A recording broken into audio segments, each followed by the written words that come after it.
Bonjour à toutes et à tous, bienvenue pour cette quotidienne du 5 janvier 2024. Ça y est, on est le 5 janvier, c'est la moitié du temps imparti de cette nouvelle année avant l'approbation des ETF Spot. Je pense que vous le savez, hein, mais la SEC a jusqu'au 10 janvier pour donner leur première réponse. Et le consensus est qu'ils vont accepter la majorité des ETF en même temps et d'un premier coup, et pas seulement le que un parmi 10, on va dire. Donc j'ai intitulé cette vidéo On attend le feu vert. Et quand je dis on, c'est avec un grand O, hein, c'est tout le monde. J'ai mis les 4 plus gros fonds, les 4 plus gros gestionnaires d'actifs qui ont demandé l'approbation de leur ETF Bitcoin Spot. Ils attendent tous le feu vert, même si je pense que eux, en backstage, connaissent la réponse. Mais voilà, on attend clairement l'officialisation de tout ça. On va commencer directement avec la map, comme d'habitude. C'est un peu plus dans le vert, on voit les altcoins qui performent bien. C'est les petites capitalisations, hein, Celestia, etc., etc. Bon, c'est quand même dans le top 100, mais ça reste des petites cryptos qui performent pas mal. De manière générale, le marché il est un peu en... pas à l'arrêt, mais il est vraiment en indécision. On attend clairement euh, la décision de la SEC, et c'est clairement la plus grosse nouvelle qui va dicter la direction du marché pendant les prochains mois, quoi, c'est clair. Donc niveau des volumes, on s'est un peu calmé sur Bitcoin. Hier, avant-hier, on avait des grosses variations avec des gros volumes à 50 milliards, c'est très rare. Voilà, là on est revenu à la normale, même si c'est bien plus qu'en bear market, hein. On est, on va dire, revenu à des volumes de bull market, clairement 30-40 milliards, c'est quand même pas mal. Niveau news, donc voilà, ça s'apparente avec ce que je disais tout à l'heure, tout le monde veut faire la course. On a Fidelity qui a mis à jour sa demande de dépôt. Et dedans, on voit quoi? On voit que Fidelity annonce des frais de parrainage de seulement 0,39%, ce qui est minime, ce qui est absolument rien du tout. Et en fait, bah, c'est simplement une stratégie hyper agressive qui consiste à proposer des frais bien inférieurs aux frais du marché, aux frais habituels, on va dire, pour simplement attirer le plus de partenaires, le plus d'investisseurs, etc. Pourquoi ils commencent comme ça? Bah, ils savent qu'il y aura beaucoup d'offres. En réalité, c'est l'offre et la demande, comme d'habitude. Il y a beaucoup d'offres parce qu'il y a beaucoup de fonds qui vont proposer ce même produit en même temps, le 10 janvier, dans le cas où ça se passe. Donc beaucoup d'offres, et donc pour attirer le plus de clients, il va falloir baisser ses prix, etc. Et c'est une bonne chose parce que tout ça, cette compétition parmi tous ces fonds d'investissement, ça va permettre de baisser, on va dire, les frais qui sont à la fin appliqués in fine à l'investisseur, quoi. Donc c'est une bonne chose que les fonds se battent pour attirer les clients et que ce soit pas l'inverse, par exemple. S'il y avait eu que Fidelity et BlackRock, ou imaginons que BlackRock qui, euh, qui eut accès à cet ETF, et ben, ils pourraient mettre les frais qu'ils veulent, et ce sera été aux investisseurs de se plier à leurs décisions. Mais là, ce n'est pas le cas, et c'est une bonne chose. Donc après, il me semble que pour les gros, par exemple BlackRock, je ne sais pas, ils veulent mettre leurs frais à combien, je pense pas que ça a été communiqué, mais ça le sera dès que leurs ETF seront acceptés, évidemment. On va essayer d'aller assez vite. Ah merde, j'ai oublié de préparer le TradingView, bon, on le fera en direct, c'est pas très grave. ETF Bitcoin Spot, voilà, donc ça c'est un peu l'image globale que j'ai. C'est qu'en fait la décision est devenue tellement lourde en politique, on va dire, que ça ne dépend plus de Gary Gensler, quoi. Ça va bien au-dessus de lui. Moi je pense que c'est juste une marionnette. Et clairement là, on l'a clairement pris la main et on lui a fait prendre ses décisions. Je pense que ça implique des personnes bien plus puissantes que lui et qu'il n'a plus clairement, il a clairement plus sa propre volonté et son mot à dire, je pense.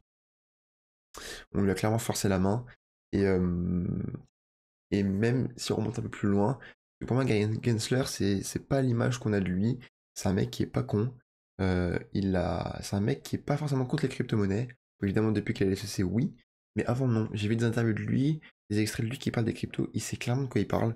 La blockchain, Bitcoin, Ethereum, il sait de quoi il parle. Il avait même postulé pour travailler chez Binance. Donc pour moi, on peut se dire qu'il n'est pas forcément contre les crypto-monnaies. Mais bizarrement, depuis qu'il a un poste à haute responsabilité dans la SEC, et bah, il fait une guérilla contre les cryptos, alors que le personnage en lui-même ne laisse rien présager contre les cryptos. Donc on peut se dire, ça se trouve, il a juste été, même pas ça se trouve, il est possible qu'il ait juste été manipulé pour mettre une énorme pression vendeuse sur les crypto-monnaies. Gary Gensler, il a quand même été responsable de au moins 4 ou 5 énormes dumps. Moi je me souviens cet été, hein, le jour où il a annoncé tous les altcoins là comme Securities, c'était des moins 25% en daily quoi. Donc peut-être. Et donc maintenant, voilà, on l'a utilisé pendant 1 ou 2 ans contre les cryptos. Et maintenant, vas-y, fais péter le TF Bitcoin Spot. Bitcoin Spot. C'est clairement possible selon moi. Niveau un peu plus macro, c'est important, je trouve, de toujours garder un petit point sur la macro.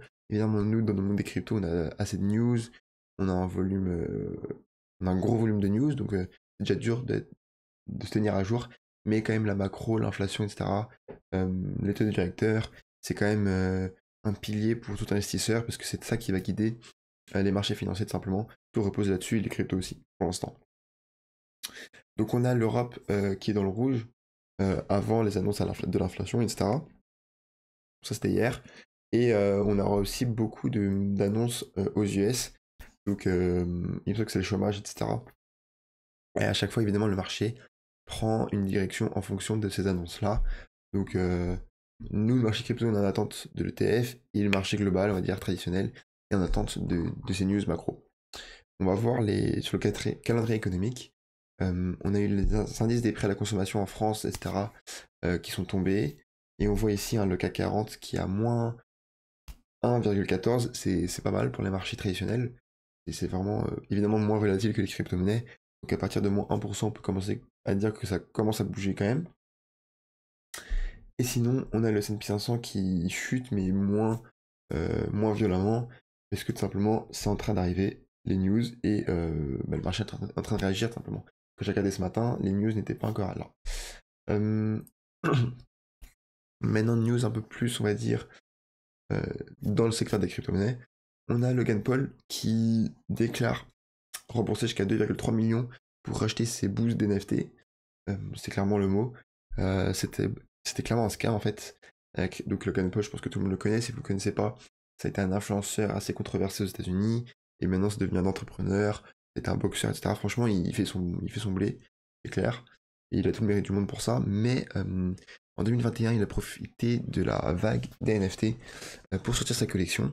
Je ne sais pas honnêtement si c'est un gars qui est mal intentionné. Possible, mais pas sûr.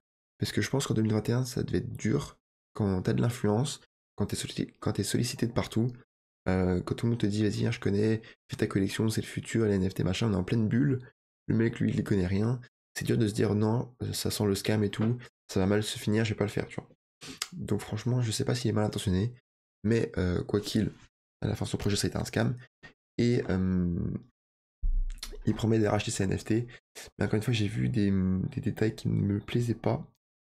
En gros, c'était des détails qui disaient, je sais plus où c'est, mais fallait bien prouver que vous vouliez réellement participer à l'écosystème et jouer au jeu qui promettait, etc.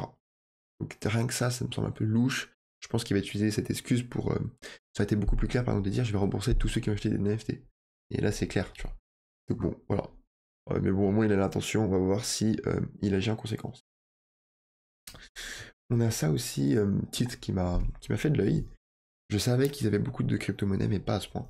Mais le gouvernement, tout simplement, qui détient plus de 8 milliards de dollars en Bitcoin, c'est énormissime. Imaginez, on fait x3 sur Bitcoin, enfin, ça va faire des sommes de dingue. Ça va faire plus de 24 milliards. 24 milliards même pour un État, hein, c'est clairement beaucoup, ça peut représenter des petits budgets, etc.